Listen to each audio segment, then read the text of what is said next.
एकदम मऊसूत, तितकाच दाणेदार. आज आपण नाश्ता सेंटर स्टाईल उपीट किंवा उपमा घरच्या घरी कसा तयार करायचा ते बघणार आहोत. मऊ आणि दाणेदार उपीट बनवण्यासाठी रवा कोणता घ्यायचा, प्रमाण कसं घ्यायचं, पाण्याचं प्रमाण कसं असलं पाहिजे, थोड्या प्रमाणात, जास्त प्रमाणात आणि अगदी टेस्टी उपीट उपमा करायचा असेल तर हा व्हिडिओ शेवटपर्यंत बघा. प्रत्येकाला कळेल अशा साध्या, सोप्या, सरळ भाषेत रेसिपी दाखवलेली आहे, म्हणून शेवटपर्यंत नक्की बघा. जर आवडली तर लाईक करा. चॅनेलवर नवीन असाल, अजून तुम्ही सबस्क्राईब केलं नसेल तर पटकन सबस्क्राईब करून बाजूचे बेल आयकॉन नक्की क्लिक करा. आणि आपल्या कुकिंग तिकीट मराठीचे ऑर्गॅनिक डंकावर कुटलेले मसाले घेण्यासाठी नंबर दिलेला आहे, नक्की मेसेज करा. चला तर मग सुरुवात करूया.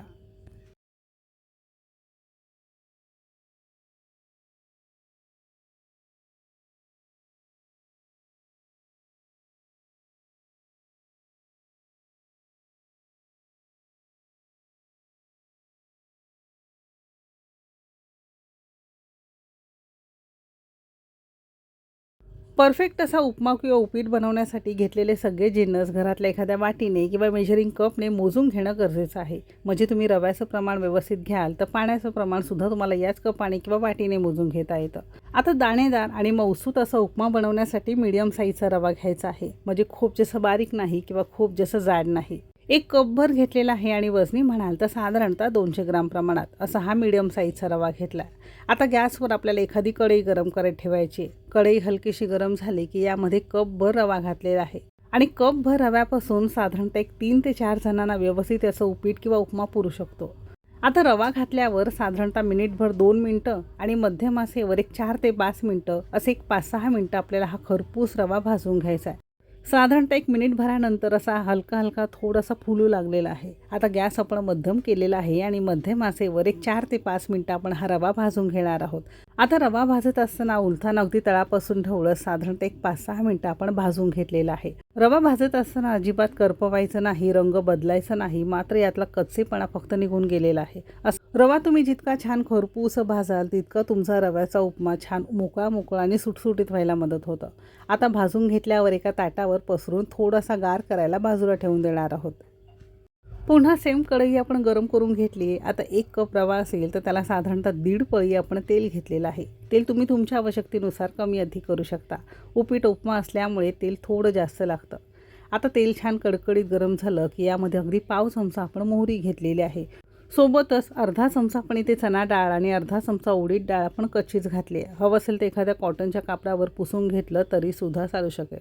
अगदी मध्यम आचेवर साधारणतः थोडा थोडा रंग बदलेपर्यंत, छान यातून सुगंध येईपर्यंत आपण याला छान तळून किंवा असंही परतून घेतलेलं आहे.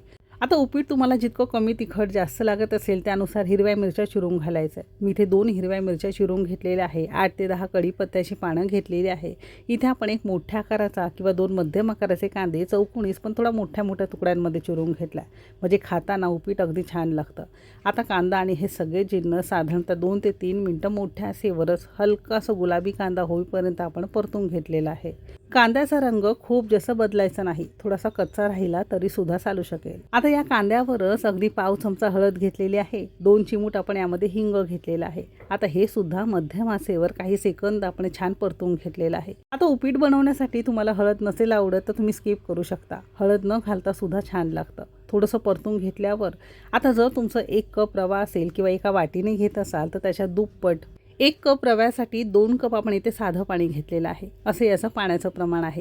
आता चवीपुरतं किंवा अर्धा चमचा आपण यामध्ये मीठ घेतलं आहे. मीठ तुम्ही तुमच्या चवीनुसार घेऊ शकता. म्हणजे पाण्यामध्ये मीठ चांगलं एकजीव होईल. आता साधारणतः मोठ्या आचेवर पाण्याला छान खदखदून एक उकळी आणणार आहोत. म्हणजे उपीट बनवायचं झालं की वेगळ्या भांड्यामध्ये पाणी उकळावं लागत नाही. या फोडणीमध्येच पाणी घातलं की सगळी याची फ्लेवर किंवा चव असते ना ती पाण्यामध्ये उतरते. आता पाण्याला हलकीशी उकळी आली की एका हातामध्ये हे भाजलेला रवा घेतलेला आहे. दुसरीकडे उलथानाने रवा थोडा थोडा घालत असे छान आपण एकजीव करून घेणार आहोत. असं केलं की फोडणी किंवा या पाण्यामध्ये ना रव्याची गुठळी होत नाही. असा छान एकसारखा हा रवा यामध्ये मिक्स होतो. तुम्ही इथे बघू शकता अजिबात गुठळी झाल्यासारखी दिसत नसेल. आता गॅस आपण अगदी मध्यम केलेला आहे. तुम्ही अगदी बारीकसुद्धा करू शकता आणि उलथानाने असे हे सगळे हे जिन्नस आपल्याला एकजीव करून घ्यायचं आहे. पाण्याचं रव्याचं सगळं व्यवस्थित प्रमाण असल्यामुळे असा हा छान परफेक्ट असा रवा तुमचा यामध्ये शिजून तयार होतो. तर मध्यम आचेवर 1-2 मिनटं असं छान आपण परतून घेतल्यावर हवं असेल तर यावर झाकण लावायचं आहे आणि 1-2 मिनटं असंच वाफेवर आपल्याला अगदी मंद आचेवर करून घ्यायचं आहे.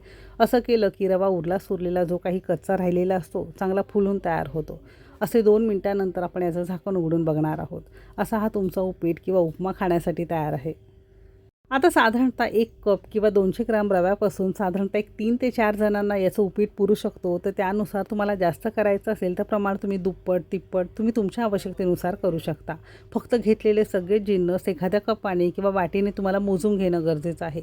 म्हणजे पहिल्या प्रयत्नातच परफेक्ट असा उपमा किंवा उपीट तुम्हाला घरामध्ये तयार करता येईल. थोडंसं गरम आहे, थोडंसं कोमट किंवा गार झालं ना तर आणखीन याला छान मोकळा आणि सुटसुटीतपणा येतो. सगळ्यात शेवटी थोडीशी कोथिंबीर आपण यावर भुरभुरलेली आहे. असा हा खाण्यासाठी तयार आहे. सकाळी नाश्त्यासाठी, मुलांच्या डब्यासाठी किंवा प्रवासासाठी नेण्यासाठी असा हा मोकळा मऊसूत असा हा उपीट किंवा उपमा. तुम्ही सुद्धा नक्की ट्राय करा. रेसिपी आवडली असेल तर लाईक करा. चॅनेलवर नवीन असाल सबस्क्राईब करा. बाजूचं बेल आयकन नक्की क्लिक करा. आणि आपल्या कुकिंग तिकीट मराठीचे ऑर्गॅनिक डंकावर कुटलेले मसाले घेण्यासाठी डिस्क्रिप्शनमध्ये नंबर दिलेला आहे. फक्त हाय मेसेज केला की मसाल्यांची लिस्ट आणि फोटो तुम्हाला तिथे बघायला मिळेल. इथपर्यंत रेसिपी बघितल्याबद्दल सगळ्यांचे मनापासून आभार. चला तर मग भेटू एक मस्त आणि जबरदस्त रेसिपीसोबत. तोपर्यंत मस्त खा आणि स्वस्त रहा.